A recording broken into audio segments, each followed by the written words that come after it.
ఏందో ఈ నడుమ ఎర్రజెండ పార్టీ నారాయణ సార్ అయితే మొత్తమే జాడ పత్త లేకుండా అయిండు. సార్కు ప్రజా సమస్యలంటే పత్తి లేకుండా అయిందా ఏంది? పోరాటాలు నిరసనలు బంద్ పెట్టి మంచిగా రెస్ట్ తీసుకుంటుండా.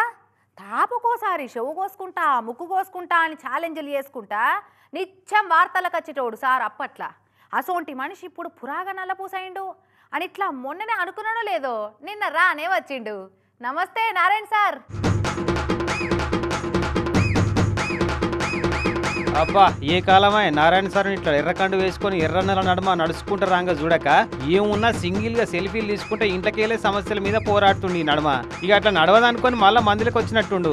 మొన్నగా అన్నమయ్య జిల్లా మదనపల్లి సబ్ కలెక్టర్ ఆఫీసులో ఫైల్స్ అన్ని తలగబడే కదా. అగ్ని ప్రమాదం ఎట్లా జరిగింది ఏమైందని చూసేందుకు వచ్చినట్టు సారు. కానీ ఈ పోలీసు వాళ్ళు సల్లగుండా ఆడికి పోవద్దంటే పోవద్దని అడ్డం పడరు. ఇట్లా అయినా ఊకుంటాడా? అసలే నారాయణ సార్కు నరనరాన పోరాటం నిండుంటదా. ఇక చూసుకో పదండి ముందుకు పదండి తోసుకు పై పైకి అన్నట్టే నూక్కుంటా ఎట్లా పోయిండో.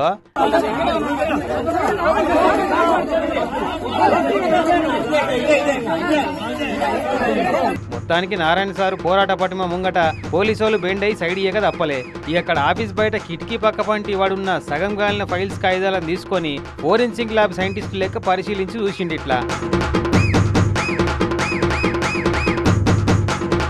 అదేదో హనుమంతునికి సంజీవి దొరికినంత సంతోషమైనట్టుంది సార్కు. కాలిన ఫైళ్ల కాగితాలు దొరుకుడుతోని ఇక వాటిని చేతులు అట్లా పట్టుకొని విలేకరులతో మాట్లాడిండు.